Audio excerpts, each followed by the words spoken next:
The Duke of Vigils can appear anywhere, at any time, watching from the shadows and acting as the man behind the throne. Whippoorwill itself is avoidable. It would be extremely unlikely for most people to even see the Duke in person, but its presence and manipulations can be felt across the world. It is impossible to determine Whippoorwill's true motivations or desires. Its every action and movement is made to advance its own agendas, which are merely cogs in more complex agendas still. It has infiltrated the power structure of all the other lords, using their powers alongside or against each other in subtle maneuvers. Its position among the cult of its peers is commonly known. If Whippoorwill or one of its many simulacra appear before the servants of another lord, it is never treated as anything less than the blessing it is. Hello and welcome back to Making a Monster, the bite-sized podcast where game designers show us their favorite monster and we discover how it works, why it works, and what it means. I'm Lucas Zellers. This podcast does much better when I talk about D&D, by about 20% more downloads per episode, in fact. But fairy tale monsters don't just belong to Wizards of the Coast, and Lovecraftian horror doesn't just belong to Chaosium, publishers of Call of Cthulhu. These stories are the rich loam in which a new generation of storytellers is growing a whole new ecosystem of creativity, and it belongs to all of us. In other words, while D&D is the granddaddy of all role-playing games, the kids are all right. In that spirit, I'd like to introduce you to an author who is doing something really unique with characters from both influences. A note about this interview, it was recorded so long ago that my half of the conversation is lost. My name is Andrew Grondin. I am a tabletop designer, short story author, and video content producer that focuses on not just analyzing what makes games good, but also their impact on the individual. I've been doing Let's Plays for like 6 years now. I generally do quick looks on stuff, and I kind of like to have a focus on indie creators and especially POC and LGBTQ plus creators. I met Andrew during a City of Mist charity stream with the tabletop Twitch group Friends Who Roll Dice, which I sincerely thank you for playing in. Andrew pitched me a monster that filled a really interesting gap in the bestiary this show has assembled so far, namely a monster that explicitly combines two figures from mythology, or as I like to put it, ¿por qué no los dos? So this comes from Delirium, an experimental reach into a new mechanic system. This specifically came from a desire to make a game where the impossible is real, not just because you, the player character, are empowered in a certain way you are, but also because the world itself is not so much falling apart, but growing thin. If the laws of reality are falling away, then the laws of narrative begin to step in. Every role-playing game has three things: a setting that defines the genre expectations and what players can expect to find in the world, a chance operator that helps players and game masters tell the story together, and mechanics that players can use to influence the world around them. The setting of Delirium is an empty American landscape, visually similar to Netflix's Love and Monsters or the 2018 film Annihilation. Illustrations by Corey Goodwin set the tone for the game as just on the wrong side of the uncanny valley, unsettling and surreal. The Fallen States are what remains the United States after most of the world population disappeared functionally overnight. There was a critical shakeup of both infrastructure and populace, even before the outside began to encroach in our world. Once it began to twist our reality to make us look like it, things got even worse. All of the 7 largest cities in the United States have now just become the cities, capitalized. Nightmare City, Steel City, Gulf City. They're entities unto themselves. Nothing lives in them, but they are still occupied, and we don't get to live there anymore. So people have been forced out into the wilderness and the forgotten spaces and these liminal parts of the fallen states. All players are blessed. They are people who are supernaturally powered, and they conceptualize this power using a thing called the Black Tarot.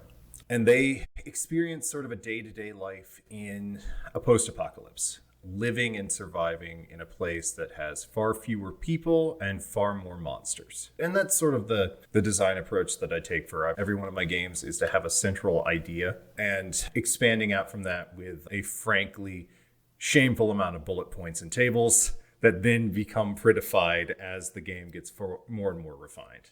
If you were to see my notes for the original version of any of my game, it's basically just rolling out of bed at 4 o'clock in the morning and hammering away at a keyboard. Be like, these are my 6 notes. I'll get back to these later. For its chance operator, Delirium uses a deck of cards to reflect the use of tarot cards in the story. Delirium's whole mechanical thrust is built around building poker hands and modifying what your hand is and what your opponent's hand is to make the best poker hand or poker hands available to you. Because of how wibbly the rules are, though, this can go up to a 6 of a kind. A lot of the player's powers are either going to be, I can do something amazing, or I can manipulate my draw. For example, you can draw more cards, you can declare cards to be wild, you can declare a redraw. Because this uses a modification of Texas Hold'em, you can also say, I get to use this card exclusively, or this card is unavailable to a certain subset of people who are operating using that. In Delirium, you play as a Blessed, fallen America's last hope against the Chimera. The Chimera are a loose force of entities that range from encroaching foliage to animalistic creatures all the way up to actual gods. So today we are going to be discussing Whippoorwill, or the Duke of Vigils. It takes up the Duke position in this hierarchy. So there is a king, a queen, a duke that serves as their sort of liaison between the vassals and the royalty, and then a series of middlemen that each have their own various functions in the court of the king and the queen. It's a crude and unfocused reflection of a feudal society, and that is by design. From a design standpoint, all of the monsters in this game are a combination of a piece of European folklore and a eldritch horror. And Whippoorwill is Puck, the mischievous and antagonistic fae that was featured in A Midsummer Night's Dream, and Nyarlathotep, the Black Pharaoh from, let's say, other books beyond the core Lovecraft mythos. He also does have a bit of a smattering of The Great God Pan by Arthur Machen, but that's just because there are a bit of thematic overlay between Pan and Puck that is not able to be discounted in the context of this story. There is a long and storied history of inspiration that is in the Mansion and the House on the Borderlands and that sort of pulp horror era that could legitimately fill up a documentary series to horror today. You, as a group of adventurers, may have gone out and done a great mission, broken the foothold of a cult, or reclaimed some great artifact, or even just ventured into one of the cities of the fallen states and gotten something out or put something in. Upon your return home and triumphant, you realize that the person who helped you along the way, or the person who gave you the quest, or the person who has just been a face in the crowd guiding you along, that was Whippoorwill. That was Whippoorwill the entire time, guiding you towards his end game. So it's hard to say, like, you'll throw a punch at this guy, because when you've got the manipulators, when you have those people that operate in the background, they're so powerful from a narrative standpoint, because every time they get away, the players have a further motivation to be like, we'll get that guy. But in the moment, it's just, yeah, you got played. You got played super hard. And that stings, because how do you respond to that? I really drew Puck from A Midsummer Night's Dream. He's the trickster, he's the manipulator, he's a guy with a plan, even if you don't know what that plan is. Even if he doesn't know what that plan is. He's the man, not even behind the throne, he's the man in front of the throne. He has the powers of the royalty implicit to his position, but he is still free enough to act on his own whims. being like, you got it, boss. Time for me to twist your words to my own end. And to an extent, Nyarlathotep does serve in a similar function. He is sort of a planner. He's a schemer. He's got plans that he wants that facilitate Nyarlathotep's own ends. But most of his use, most of his utility in the narrative exists as a means for him to bridge a gap between us and them, for him to guide someone into the clutches of another old one, or for him to be a messenger to the rest of the elder things. If you need to talk to Azeroth, or if you need to talk to, something that will cause you to melt just by looking at it, you would use Nyarlathotep to facilitate that message. And in contemporary media, he does show up as more of a clever sort of Satan analog, where he beguiles you with something that you want and then you pay a terrible price for it. He's the most human of all the lords, and that's what makes him the most dangerous, is because he is, if you come at the king, you best not miss. Like, he'll take you out just because he's so much better than you. The Forest Mother legitimately can just crush anything in a quarter-mile radius of her gigantic kaiju-sized body. The other lords all either want something very specific, like the Lord Under the Mountain and the Candlelight Earl, or they're too alien to even begin to comprehend, like the Many-Angled Baroness. When it comes to Whippoorwill, he's ultimately human. He's obviously something ancient and powerful and beyond the very concept of our world.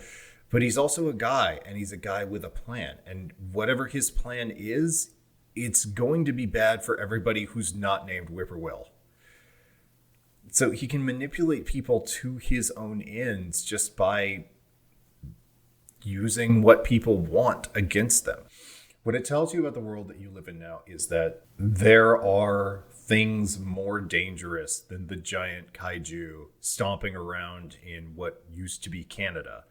There is something more dangerous than animalistic creatures and anarchy, and that is someone intelligent, malicious, and sadistic. His whole thing is empowering people who already have power. The people who worship Whippoorwill, the Black Pharaohs, they're leaders of communities. They're people of authority. They're people who can do great harm to the community. And because they have this empowerment, they can take everything they want and face no repercussions. And that is something that, unfortunately, is a thing that happens in the real world.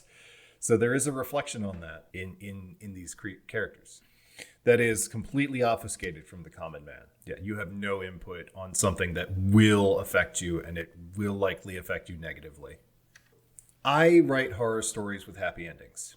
Not consistently, but I do prefer a comedy when it comes to a horror story rather than a tragedy. If you want to see somebody just get continually beaten down, just look out the window. You don't have to go into narrative as an escape to see something horrible happen. So ultimately, yes. And this is described in the book, but it's in the narrator section, so I'll just give the players a little peek behind the curtain. All of the lords, all of the entities that are the ones who have the most power here, operate on narrative. They operate on something that is intrinsic to themselves. They are powerful because their stories say they're powerful. So if you change their narrative, you can ultimately make a significant and powerful change. You could kill these things, or you could reform them. Because all they are stories and ideas. There is a grand and wonderful power that comes from the common man's unification. Whether it be in your community, in your state, or across your country, there is a grand and wonderful power that exists when we come together and work for the common good. It's something that if I were to have written this game now, there would be more focus on community and the individual functioning as part of a greater whole. again, I wrote this 5 years ago. It's one of those things where it's like, oh yeah, har har har. Here's a comical caricature of something I see in the real world that I can use as a villain. Oh dear God, things have gone terribly awry. But these are all, I would say that all of these creatures represent some adult fear. Everything is basic as the fear of fire, taking everything you owned, the fear of the unknown, the fear of the dark, and the fear of unknown places, and all the way up to losing what you love. One of the terrifying things about European fairies is the fact that they would come and spirit away children. And there are a couple of monsters that reflect that in this. So each of these is in an indistinct way, the fear of something, and Whippoorwill is at his core the fear of an unknowable, uncaring, and actively malicious authority figure. Andrew's work on Delirium is a great example of what inspires me about independent game design. The oldest tradition of storytelling, retelling, is happening again. A new generation of storytellers are taking the most compelling ideas at the core of cosmic horror and telling them without Lovecraft's racism, xenophobia, and eugenics. For more about that, and there is a lot more about that, check out my episodes from Season 1 on Dagon with Alex Klippinger. The thing Lovecraft did is crystallized what existential horror is. There are things greater than you, and they could wipe you out without even noticing or realizing it. There's a lot of contemporaries that took that crystallized idea that they now have permission to use because Lovecraft was so humongously popular, that they can now say, okay, this is what I say in this same context. And I do feel like when that's effective, it can make for some of the most disturbing stories. Using just the parts of their stories where Shakespeare's Puck and Lovecraft's Nyarlathotep intersect makes Delirium a part of the conversation with both authors. Like science fiction from the 60s, it's the past in conversation with the future. And making this a tabletop role-playing game lets players retell those stories themselves, making us a part of the conversation as well. And Andrew didn't need a AAA budget or years of development to do it. I want to hear the stories so haunting and so compelling that their authors are rolling out of bed at 4 o'clock in the morning and hammering away at a keyboard. You can find out more about Delirium by following the link in the show notes or visiting the show's website at scintilla.studio/monster. That's SCINTILLA.studio/monster. There you'll find a link to the game along with art of Whippoorwill and some of the other monsters in the game like the Forest Mother, the Black Hound, and the Highway Stalker, drawn by Corey Goodwin. He's at MC_Goodwin on Twitter. He does such good, like, slightly off human stuff. Like, his humans are really good. When he goes all out with horror, the man is just a maestro. My guest is Andrew Grondin, tabletop designer, short story author, and video content producer. You can always find me on social media at the Siege Andrew, on Twitter and Mastodon, facebook.com/s15studios, s-15studios.itch.io for all tabletop games, and s-15studios.squarespace.com for everything else, including articles and short stories. Thanks for listening to Making a Monster. If you like what you've heard and you want to support the show, please share it with the people you play games with. Your recommendation or a link in your favorite Discord lets people know they can trust me with their time and attention. You can also support the show directly at patreon.com/scintillastudio.